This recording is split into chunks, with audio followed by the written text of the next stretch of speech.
Oh, good, you're safe. There you are. You were in such a state when you left. The poachers got to my gran. Someone recognized me in Horntail Hall and they got to her. What do you mean? Is she all right? She's fine, thank goodness. But they were at her house, our house. They assumed I'd sent the egg there. She said they took the whole place apart looking for it, screaming that we'd cost them everything. I'm sorry, Poppy. I'm glad she's all right. I don't think either one of us could have anticipated that. I should have known. I underestimated the poachers. And now another creature's in danger. What do you mean? The poachers refused to leave empty-handed, so they took valuable journals that Gran had discovered when she was researching rare creatures. One of them contained theories about a secret hiding place of the Snidget, long thought to be extinct. Exactly what kind of creature is a Snidget? It's a small bird with golden feathers. It's incredible. It has rotational wings that allow it to dart quickly in any direction. In fact, the golden snitch in Quidditch is based on the Snidget, which barbarically was actually used in the sport hundreds of years ago. Why would Snidgets be valuable to poachers? They could make more money with Snidgets than they ever would have fighting dragons. The golden Snidget's feathers and eyes are incredibly valuable. That's why they're believed to be extinct. They were hunted out of existence by wizard kind. If the poachers found some now, I can't bear to think about the horrific way they'd be bred and killed for profit. Where exactly are these Snidgets allegedly hidden? Gran says the journals were a bit cryptic, which is good. Perhaps the poachers won't be clever enough to find the birds. From what she recalls, the journals only noted that the key to finding them lay in the moonlight. Gran thinks it can be narrowed down to a handful of locations. I take it you aren't going to let the poachers anywhere near the Snidgets. Gran wants me to stay out of it, but I know she's devastated that poachers might go after the Snidgets, if they still exist. We had the element of surprise on our side when we saved that dragon, but the poachers will be watching for us now. We need allies. Others who hate the poachers enough to help us, who value creatures as much Merlin's beard! You're a genius! The centaurs! They'd want the Snidgets protected at all costs. Centaurs aren't known for being the friendliest lot, especially not with wizard kind, and not right now. We'll need to be careful in how we approach them. Tensions with them are high. Still, I think they may be our only hope.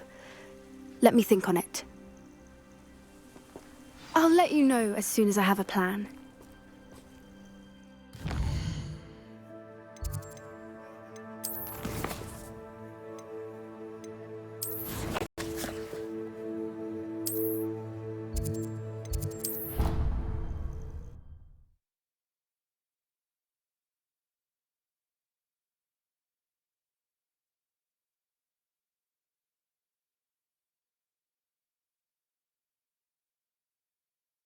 I've always said that travel broadens the mind.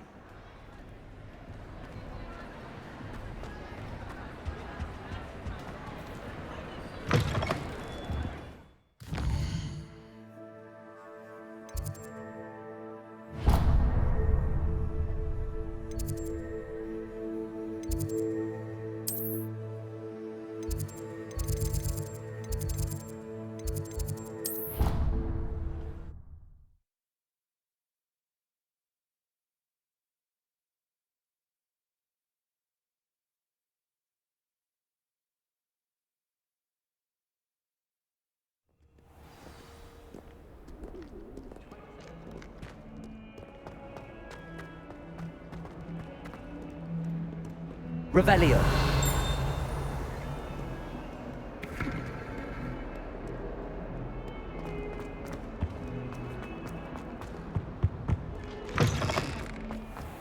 I'd better keep an eye on high places around the school for Zenobia's gobstones. Have you ever had a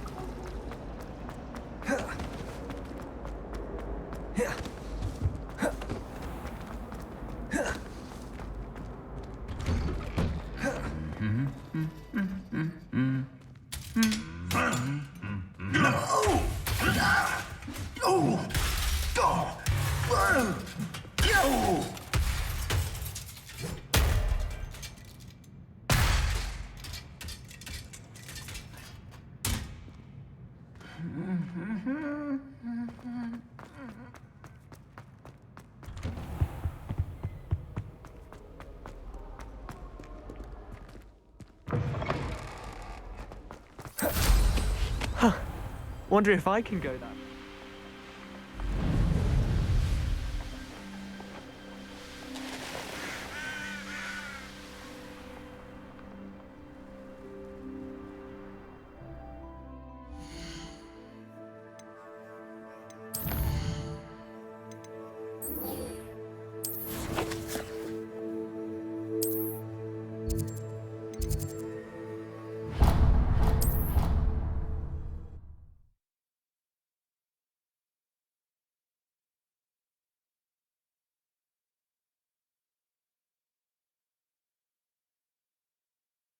How nice to see you, my young friend. Ah, I have been meaning to speak with you. I still can't believe we escaped the Ashwinders. You may not realize it, but you are the talk of the school since you saved me that day. I wonder how everyone knows about it. I told my mother in the hope that she would be more forgiving of what I have been up to if it came from me. She likely told other professors, and news travels quickly. Unfortunately, she might, in fact, have been even less forgiving than I'd hoped. I don't blame her for being concerned. We have been involved in some dangerous activities. As the Ashwinders were locking me up and threatening my life, it did occur to me that my mother may have been right. Has Officer Singer done anything with the evidence we provided? She has not. Harlow is as strong as ever. Someone needs to stop him, whether it is us or Officer Singer. If someone had stopped the monsters like him in Matabeleland, my father would be alive today. What exactly happened to your father? It was a beautiful day. My mother had gone to tend to a neighbor who was ill, and so my father and I were galloping in the savannah. Galloping? Your father was also an animagus, I take it? He could become the most majestic giraffe, and he would carry me on his back, my arms around his neck. We were on our way home when we surprised a group of bandits who had come from our village. One of them saw me just as he removed a scarf from his face. He shouted and then aimed his rifle. He didn't want you to identify him. Exactly. In an instant, my father bowed his neck to protect me and was hit. As he fell, my father changed back into his human form. When the bandits saw this, they turned and ran in fear. Magic terrified them, and then he was gone.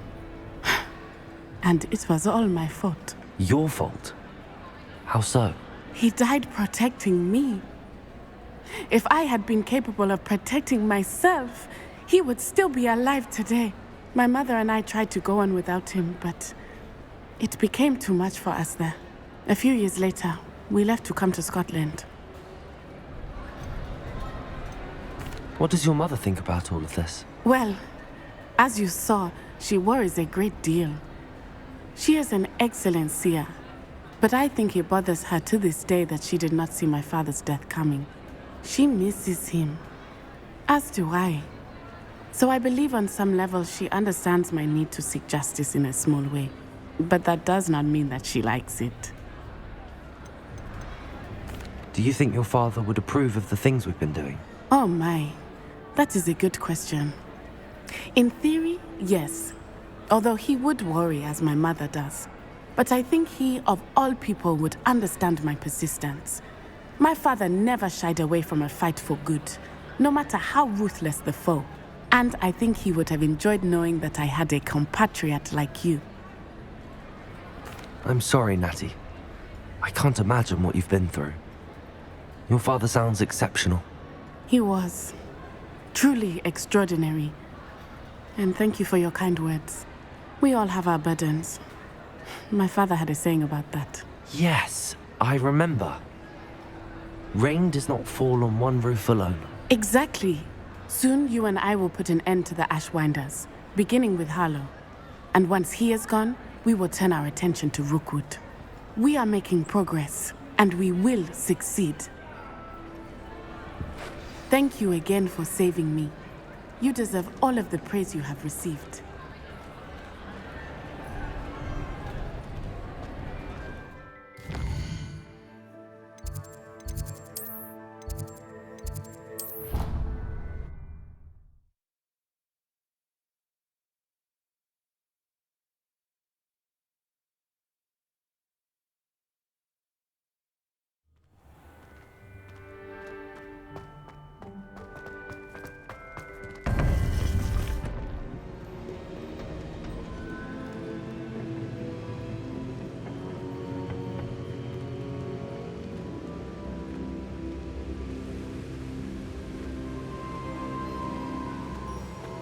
Welcome back.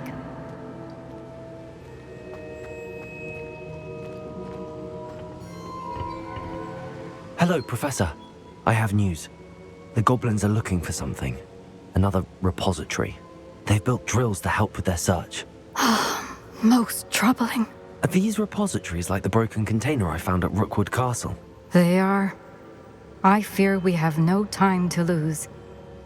Have a look at the map. Fortunately, the next trial is fairly nearby. It's Hogwarts. As you know, I was headmistress in my time. My portrait hangs in the headmaster's office. In fact, I witnessed Professor Black learn of your arrival. And I'll confess that I wondered about you. Wait, is the next trial in the headmaster's office? It is. I had hoped that when the time came, the occupant of that office would be of help to us. Unfortunately, this headmaster seems wildly unconcerned with anything but himself. You'll need to access the office while he's away. I understand. Very well. I'll find some way to get in. Good. I shall meet you in my portrait there. Until then.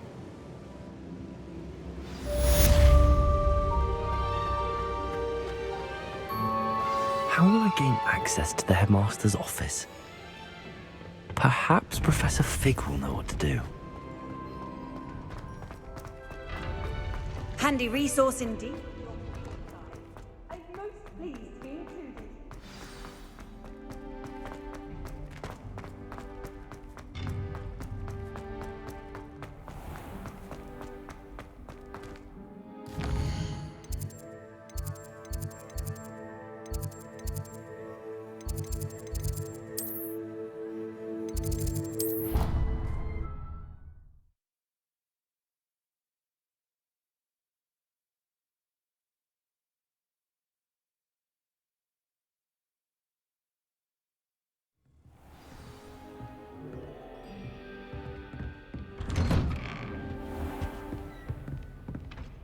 Revelio!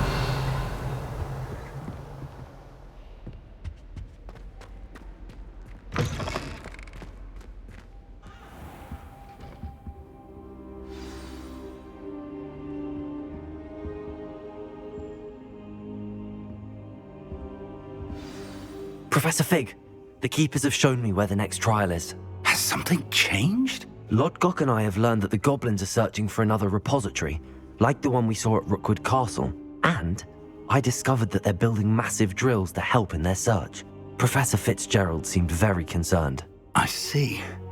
Ranrock clearly knows even more than we suspected. And sir, there's something else. Lodgok knew Miriam. He knew Miriam? They encountered each other at Rookwood Castle. She was doing research. That's where she found the container with the portkey. He liked her so much that he let her leave with it, despite orders from Ranrock. I don't know what to say. She could win over almost anyone.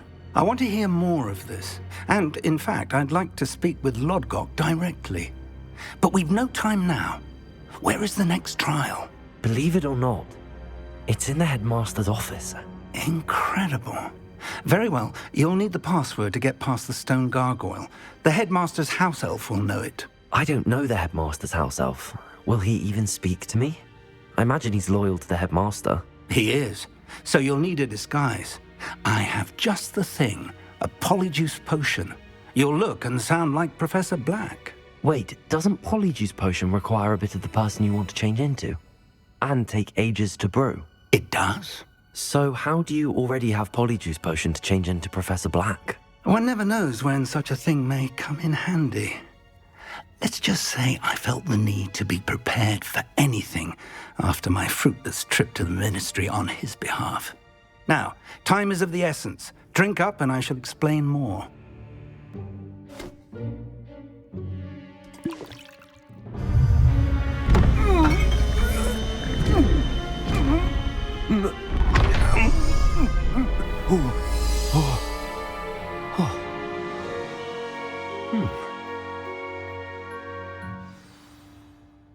How do you feel?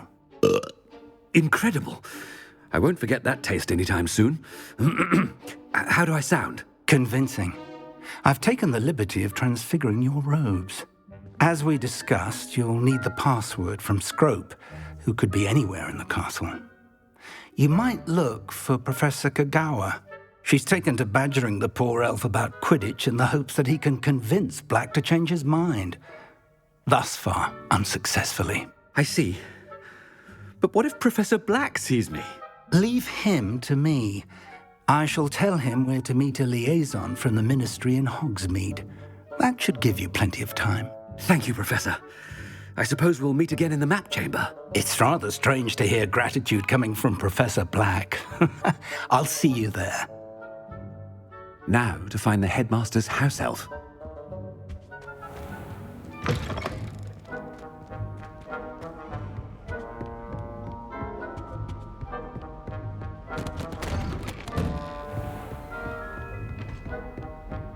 Do you have a moment, Professor? Professor, I was hoping to catch you. Places to be, Professor Sharp, places to be. Of course, sir. Only, you'd asked me about a particular potion, and I did? I did, yes. Well, spit it out, Sharp. I don't have all day. Probably best not to discuss it here, sir. I assure you, Sharp, you may speak freely. Very well. I've brewed the cure for boils you wanted. I can drop it by your office when it's convenient. Of course, yes. No need for all the cloak and dagger. Simply have a student deliver it. A student. Very well, sir, if you insist. I do. And thank you, Sharp. I just hope you've brewed enough for all my boils. Now, to determine which student gets this rather unenviable task. Has anyone seen my ivory-handled hand mirror? Of course you haven't. If you must speak with me, consult my secretaries or what have you. I thought I heard the headmaster approaching.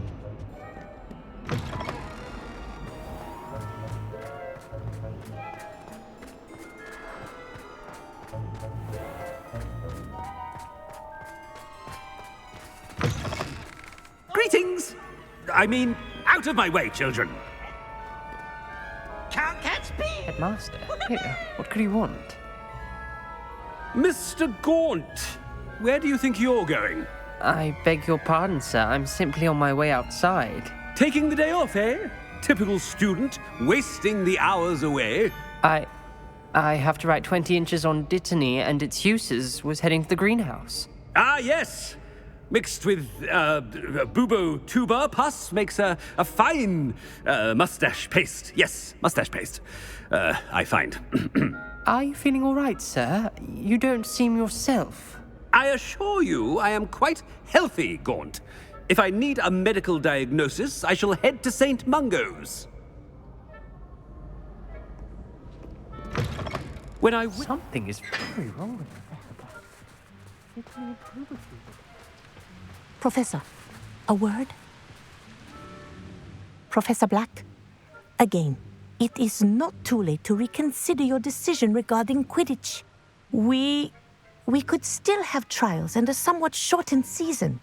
It would be better than none at all. But the injury, Madam Kagawa. Professor, more than one student has taken a bludger to the head on our pitch. I dare say it knocked some sense into them. And they're fine now. The fact that it happened to be a pureblood, well, that's no reason to... What nonsense! That you would trivialize the health of a student over a silly game. A silly game? You are quite impossible sometimes. Sir, I've a good mind to write to the Department of Magical Games and Sports at the Ministry about you. Good idea. I can even provide the parchment should you need it. Now, where is my elf? Parchment? Very well, I will, and with pleasure. And I spotted Scrope in the Great Hall. Seems to be avoiding me. I wonder why. Good day, Madam Kagawa.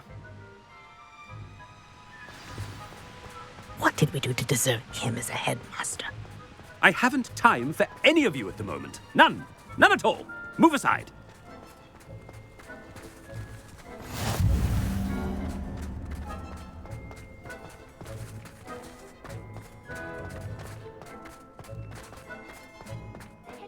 I hope it's not about anything I've been doing. Miss Broom, a word. Oh, Professor, this is an interesting surprise. It's Bloom, by the way. Remind me of your area of affinity, Broom. OWLs are swift approaching. Charms, sir. Non-verbal spells. Might work on one that makes me disappear.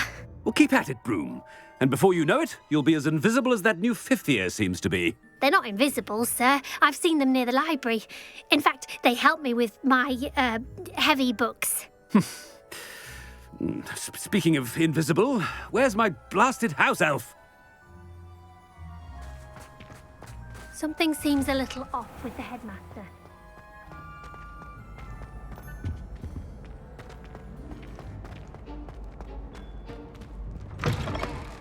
Stand proud, purebloods. The future is yours.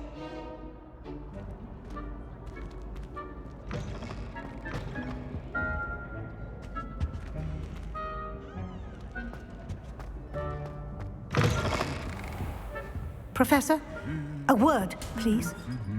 Hello, Professor Black. Ah, Professor Weasley. How delightful to see you. Sir? Since I have you here, I wonder if I might, speak with you about Professor Fig. Oh, very well. I've decided to give him a bit more, leeway with his time. Leeway, Professor? Are you sure that's wise? I confess I do worry for his students. He's rarely here as it is. I realize that, and I'd like to keep it that way. I see. But, sir, if I may, I am wary of how much time the new fifth year seems to be spending away from the castle, supposedly on Professor Fig's behalf. I've heard unsettling rumors of their escapades. Everything from sneaking into the Forbidden Forest to confronting Ranrock's loyalists and Rookwood's lot. What? Goodness. You cannot believe everything you hear, Professor. No, you cannot. I mean, I shall keep an eye on Fig. You simply keep doing the wonderful job that you're doing.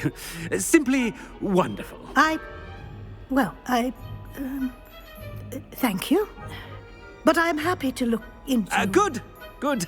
That'll be all, Weasley. I mean, Professor Weasley. Good day. A wonderful job. Leeway for Professor Fig.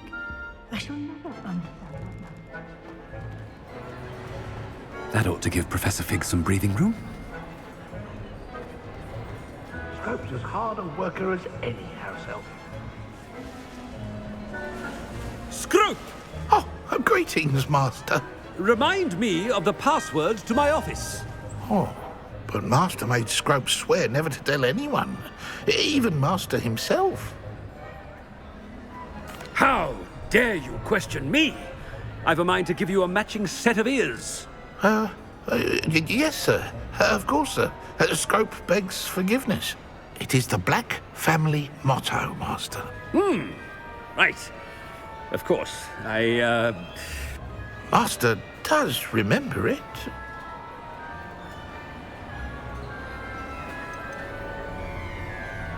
It's purebloods forever, isn't it? Close, Master. Scrope thinks Master is indeed testing Scrope. It is always pure. Obviously. And, of course, as Master knows, in French.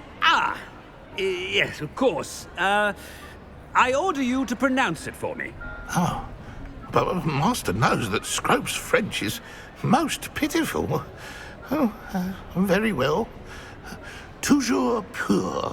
Ha! Thank you. Never speak of this conversation with me or anyone else. Of course, sir. Scrope shall try his best to keep out of Master's way. The polyjuice potion's wearing off. I best get out of sight.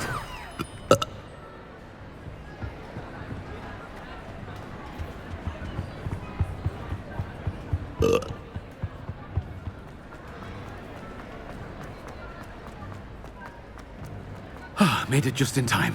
It's wearing off. Fig was right. I can't believe it worked. Now to speak the password to the gargoyle. Revelio.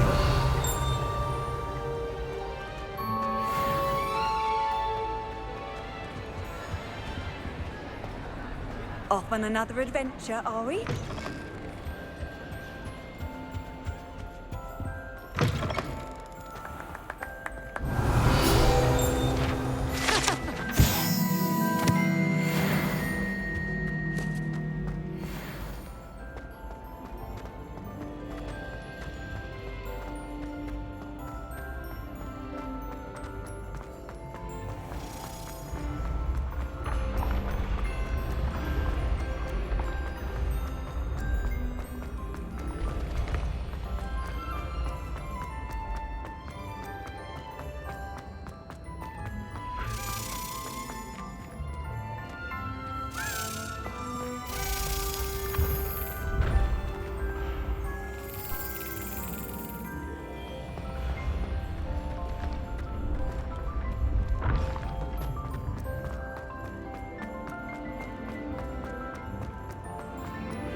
Revelio.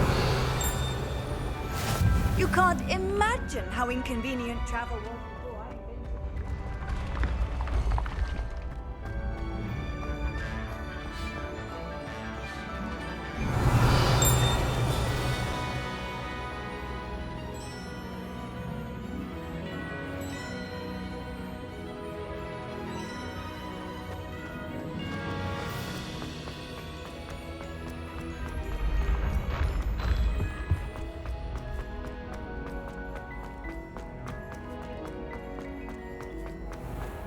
I'd better keep an eye on high places around the school for Zenobia's gobstones.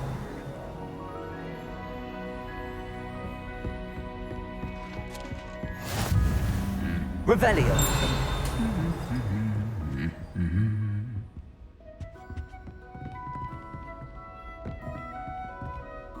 Hogwarts hasn't been the same since Black took over. Lucky for us, we have Professor Weasley. What was the Ministry thinking, putting Black in charge of a bunch of children? He hates children.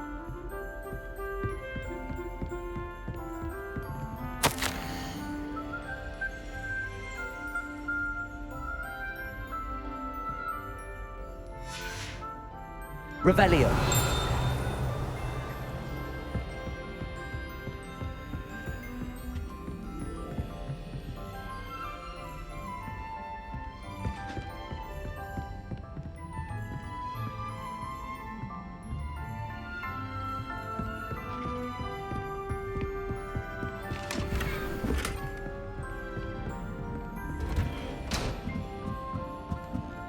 I'd better keep an eye on high places around the school for Zenobia's gobstones. Revelio.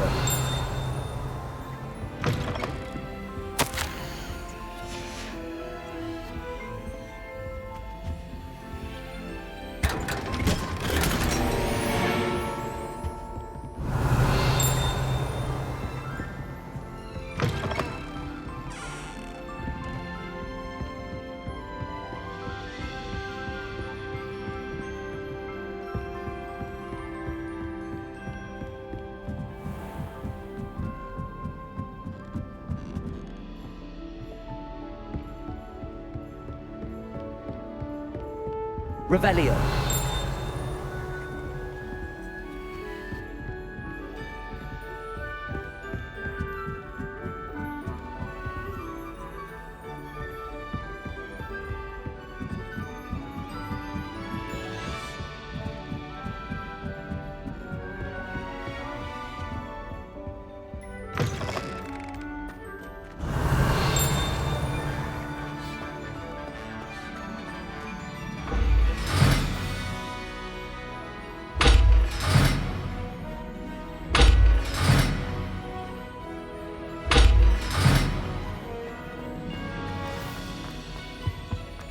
The gargoyle.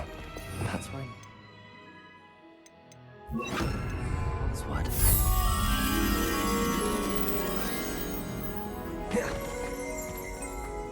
Revelio.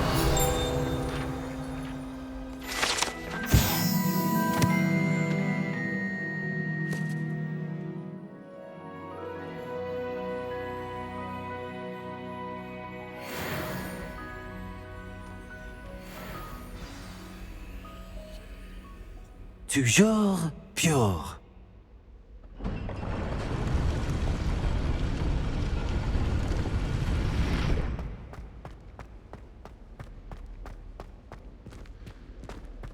I wonder if all the elite wizarding families have a motto.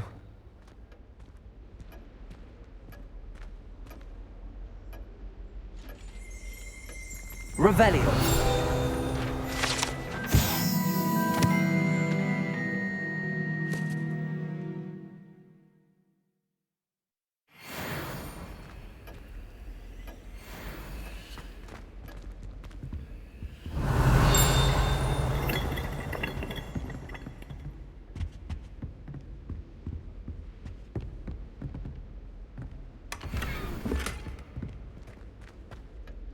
It's good to see you. All thanks to Professor Fig's quick thinking. Now what? Approach the pedestal in the antechamber and read the book that appears.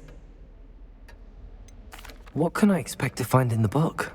A story. I cannot say more. You may recognize some elements of it, as I was inspired by a tale with which many wizarding children are familiar. I suspect there will be more to this than reading a book. Your suspicions are correct. We shall speak when you are finished. Has this been under the headmaster's nose all this time?